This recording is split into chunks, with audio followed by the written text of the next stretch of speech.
Our three adventurers, Kezia from Kenya, Casilla from Brazil, and Gabi from Germany, go out to sea on an ocean safari. Within minutes, they come across southern right whales and learn more about these majestic creatures. Whales were hunted almost to extinction. Now they have made a comeback. Or have they? The next stop is the Two Oceans Aquarium in Cape Town, South Africa, where our team go down into a large tank with ragged-toothed sharks.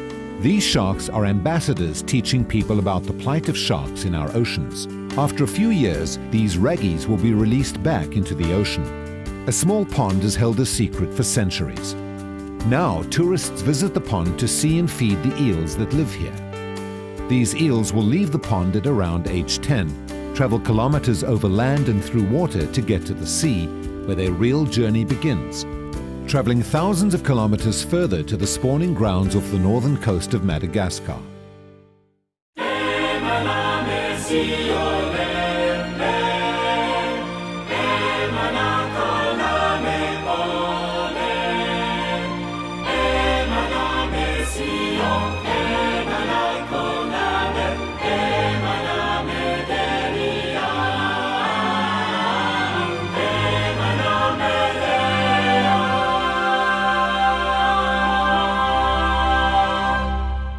Hello and welcome to a lovely day at the beach, and we're here at Plettenberg Bay. Now Plettenberg Bay is on the south coast of South Africa. It's about 400 kilometers away from Cape Town, and we're just about to go out into the ocean for some ocean safari adventures. Now I don't know what we're going to expect, but really I think we're going to see some dolphins and some whales and some bird life, sea life. I know you want to come with me, so let's go.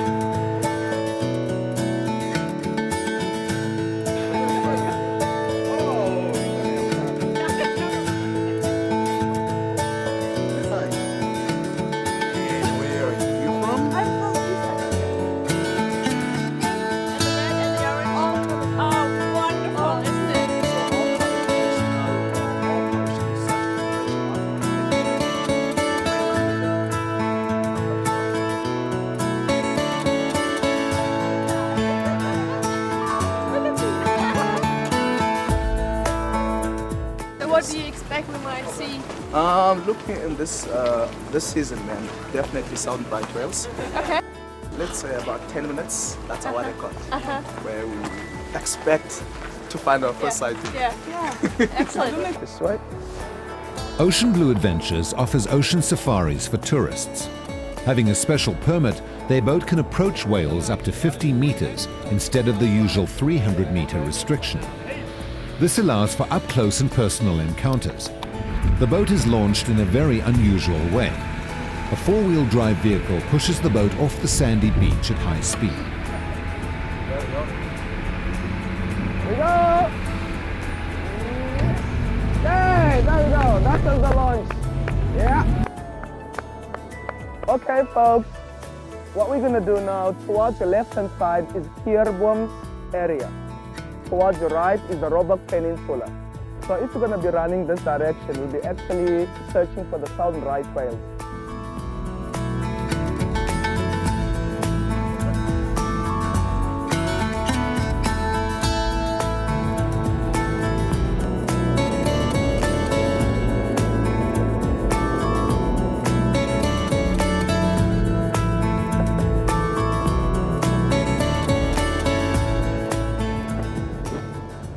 Alright folks, guess what?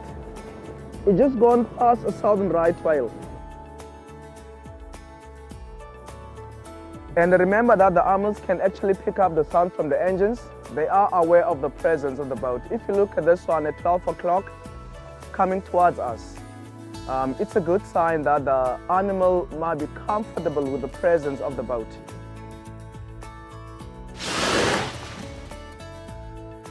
Oh, there we go, look at that. That's now less than 10 meters. Less than 10 meters. Remember that how big these animals can grow. One can be the length of about 16 meters and 60 ton. So they'll weigh 60 ton and the length will be 16 meters. So it's a huge animal, because now if you compare them to elephants, let's say you'll need about 11 elephants for one of this. Right whales were named by the whalers as the right whale to kill on a hunt. When they harpooned these whales, they didn't sink, but floated because of their blubber. At top speed, they can travel only 17 kilometers per hour, so they were very easy to hunt. The whaling station in Plettenberg Bay opened in 1910 and was run by Norwegians. It was closed down in 1918. As it became clear that stocks were nearly depleted worldwide, right whaling was banned in 1937. Since hunting ceased, stocks have been growing at around 7% annually. Remember, England used to light up the streets with oil blubber, or the whale blubber. But at least electricity kicked in, which is good, so it can protect the animals. Yeah, but there's still countries, it's sad, there's still countries that are still doing some hunting. And yeah, it's not nice. No, it's not. It's not good. Because these animals are not causing any harm. They're not causing any harm. When a single calf is born, it measures between 5 and 6 meters and weighs 800 kilograms to 1 ton. The calf suckles 500 to 600 liters of milk per day and stays with the mother for up to 3 years. When it comes to calving, remember that the female will need what's called a midwife. So the role of this midwife is that when the other female is having already have the calf, is that the calf do not float when it's born, it sinks because we born the head first, which means goes down. And the role of this midwife is to help this other female to bring the calf up on the surface for its first breath.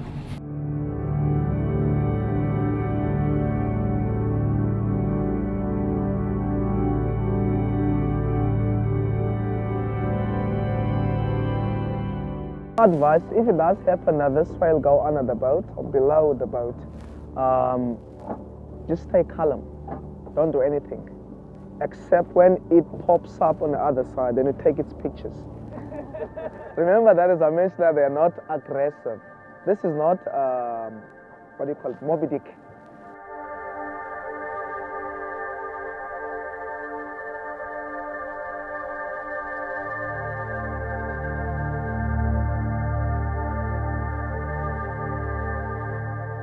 So we're gonna carry on and head down the coastline and have a look for more.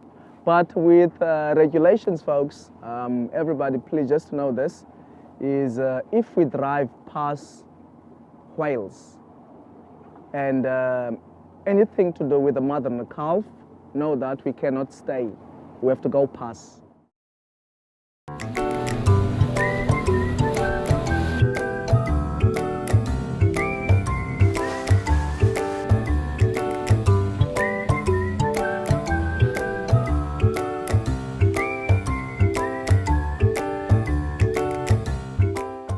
The calf just rolling around all over the place, having fun.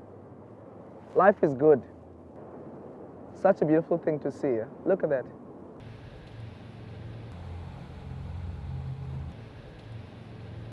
Wow, yeah. Okay, this is how it looks like. Looks like upside down, eh? Yeah. So what we see is like this part. I'll say about 15%, unless if the whale do what's called breaching, jumping out.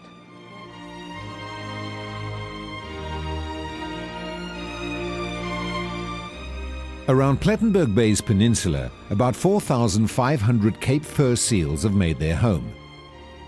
The Cape fur seal is only found around the coast of the southern tip of Africa. It is an inquisitive, curious and friendly animal when in the water and will often accompany scuba divers on their dives. They will swim around divers for several minutes at a time, even at depths of up to 60 meters. On land, they are far less relaxed and a bit wary of people. As with so many other animals, there is competition between humans and seals for food, and this has led to the inevitable conflict of interest.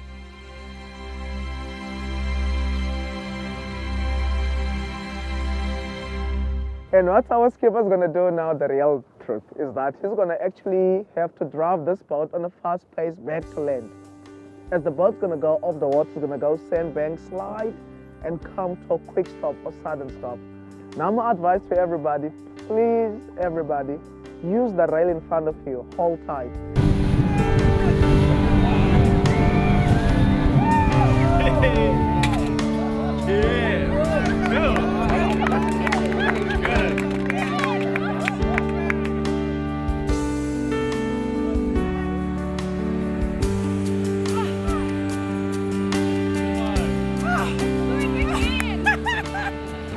Tiere in ihrer natürlichen Umgebung zu beobachten, ist einfach faszinierend. Ob es ein Waljunges ist, den seine Mutter im niedrigen Wasser springen lehrt, oder ob es Seehunde sind, die mit den Wellen auf den Wellen surfen. All das zeigt mir etwas von der Vielfalt und von der Großartigkeit Gottes, der all das erschaffen hat. Und das zu beobachten, ist wirklich spannend. Situated at Cape Town's waterfront, the Two Oceans Aquarium showcases the unique marine life of the Atlantic and Indian Oceans, which lie on either side of the Cape of Good Hope. With more than 3,000 marine creatures on view, there is a lot to see and enjoy. The main 2 million litre tank is an exhibit of species of the warmer east coast of South Africa. Seawater is pumped in from the colder Atlantic Bay, warmed and circulated through the various tanks. 5 large ragged-toothed sharks live in the predator tank together with many other species of fish.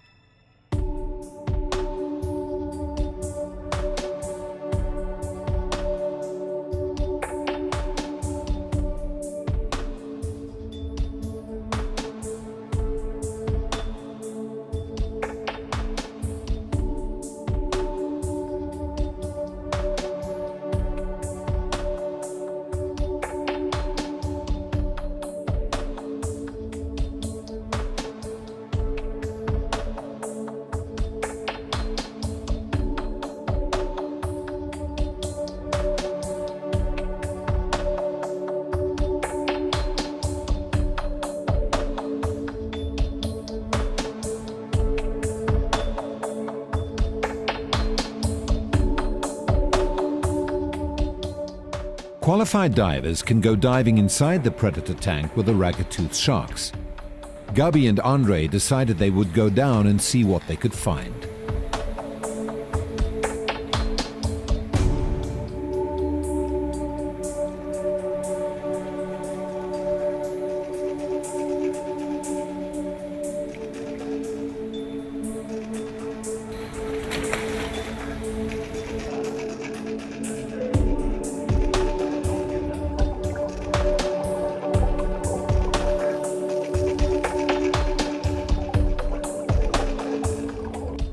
Ragged-toothed sharks, also known as grey nurse sharks in Australia and as sand tiger sharks in the USA, occur in temperate to tropical coastal waters of the Atlantic, Indian and Western Pacific Oceans.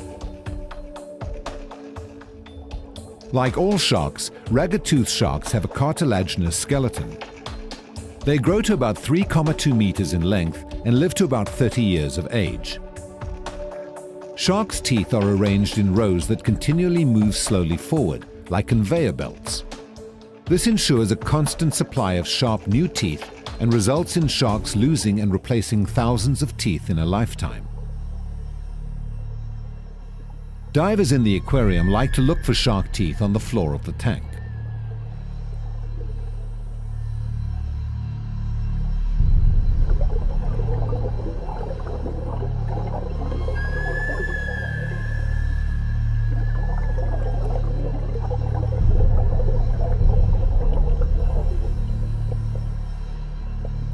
Ragged-toothed sharks as a species are threatened around the world because they are slow to reach sexual maturity, give birth to few young, and, because of their inshore habits, are highly vulnerable to overfishing.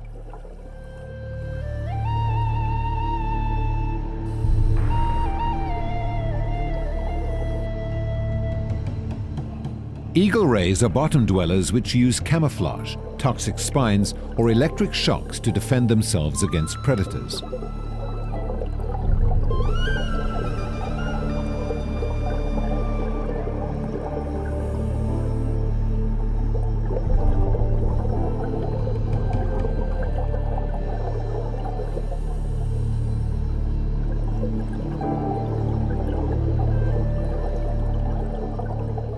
Giant yellowtail live in the cold Atlantic waters off the Cape Coast.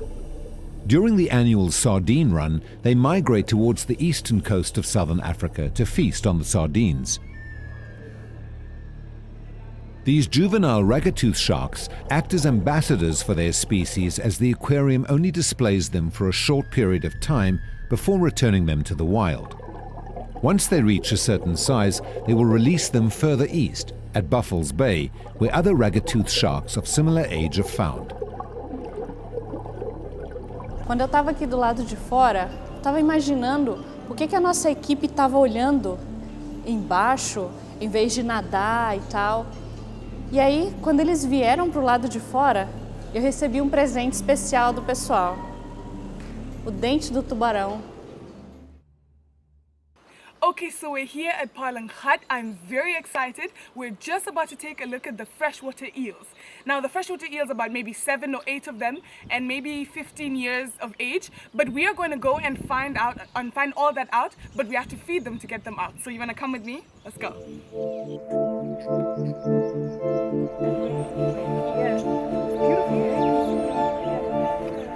Generations of these eels have been living in this freshwater pool probably long before they were discovered by people who came to live in the area. These eels belong to the Anquilla genus and are called Anquilla mozambica, or long-finned eels. Guy out? Okay, so here I am. I'm going to try and get this girl out.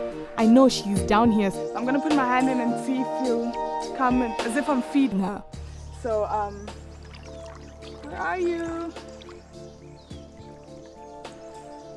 Where are you? Come on. There she is. There she is. Come on. Come on. Ah, there you are. She likes to be stroked a little bit and touched. The more gentle, the better for you. She feels a little slimy, but I guess she lives in water. Come, let's give her another one. Come on, another one? Ah, here we go, here we go. There you go.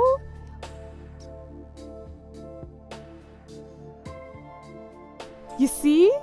Ah, you can see as I stroke her, she leans into me. I guess she likes being touched. This house at the back is the oldest house in Stilbaai. It was built in 1809 and it was burnt down and rebuilt in 1814. And they built the house here because of the fresh water which they used in the gardens and also in the house. And the children used to play in the water, and they found the eels here. And they also used to play with the eels. And when we opened the bureau in 1992, we started to feed the eels, and it's an income for the Tourism Bureau. There's visitors every day of the year, but during the season, we normally have about like 100, 120 people. They just come to see the feeding of the tame eels. After feeding in fresh water for around 10 to 20 years, the eels are ready to start their long journey to the ocean to breed. Their external features undergo dramatic changes. The eyes start to enlarge in size. The eye pigments change for optimal vision in dim blue clear ocean light. And the sides of their bodies turn silvery to create a counter-shading pattern to make them difficult to see by predators during their long open ocean migration.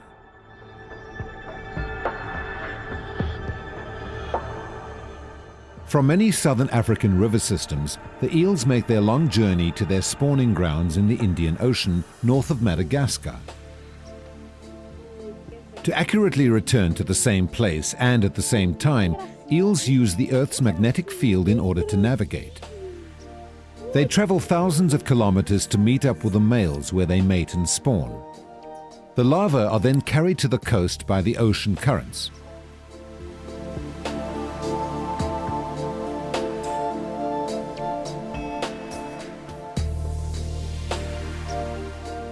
The young eels, known as elvers, swim up the rivers mainly at night to reach freshwater ponds and dams where they will live most of their lives until the cycle begins again. They go out with the stream, especially with that stream going down there. And when they reach a place where they can't swim, they just get out of the water and then they become slimy and they breathe through their skins and they can move over the ground, they can move over land. And when they reach a place where they can swim again, they just get back into the water and they go down to the river and down to the sea. The life cycle of an eel used to be a simple affair before man started building obstacles like dam walls and weirs across rivers. Amazingly, the elvers managed to overcome most obstacles on their journey, but in some cases these man-made obstacles do prevent the natural migration of eels. In many parts of the world, eel populations have been reducing rapidly recently. The destruction of freshwater wetlands, overexploitation, and the construction of dams and weirs have all led to this decrease. They like it when you touch them. Can you see the blue eyes? Kom. Beautiful blue eyes. Kom. Kom. Daar is hy. Oh, take it out. It's so slippery. You can't take them out. Get it out.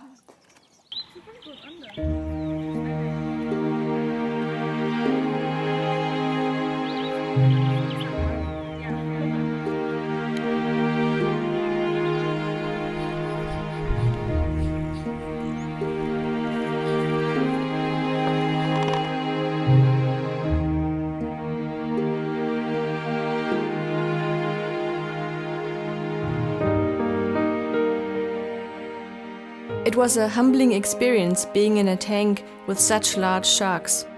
I commend the well-run aquariums around the world that help educate people about our oceans and how we can save them.